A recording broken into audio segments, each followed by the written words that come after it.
Кутмандуу күнүңөр менен балдар. Бүгүнкү сабактын темасы жоопкерчиликтүү жүрүм-турум.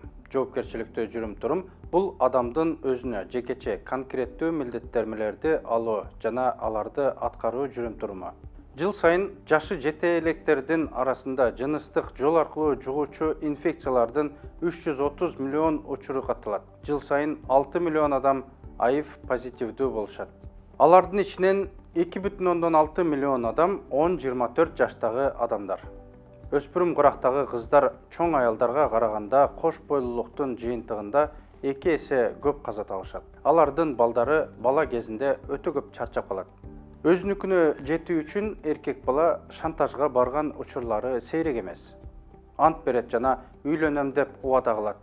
Ал гана эмес, ата-энелери менен таанышат. Кыздан өз сүйүүсүн далилдөөсүн өтүнөт. Бул сүйүүнү күчтөндүрүүгө, гүлдөтүүгө жардам берет дейт. Сүйүү физикалык жакындык далилдерин талап кылбайт. Жигит бири-бирин сексуалдык жактан дал келишүүсүн текшерүү керектигине ынандырат. Жакындыкка жетишкенден кийин жигит жоголуп кетет. Боор оорутууга аракеттенет. Мени аячы, сага баары бир, мага болсо жакшы болот.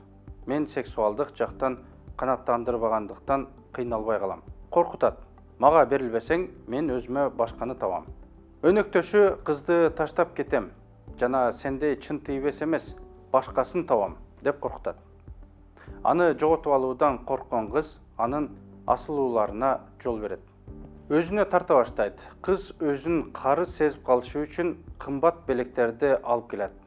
Шаардын четине алып барып эс алдырат. Ресторанда шарап менен сыйлайт. Кыз менен интимдик байланышка баруу үчүн ага атайлап ичкилик ичирет. Баңгизатка мас болууга чейин жеткирет. Намысына тийүү. Эгерде сен буга барбасаң, демек сен башкалар сыяктуу эмессиң, замандан артта каласың, келесоосуң. Жыныстык жакындык менен далилдөө керек болгон сүйүүнүн мазактоо катары кабыл алуу керек жана мындай сүйгөн адамды жоготуп алгандыгына өкүнүүнүн кереги жок.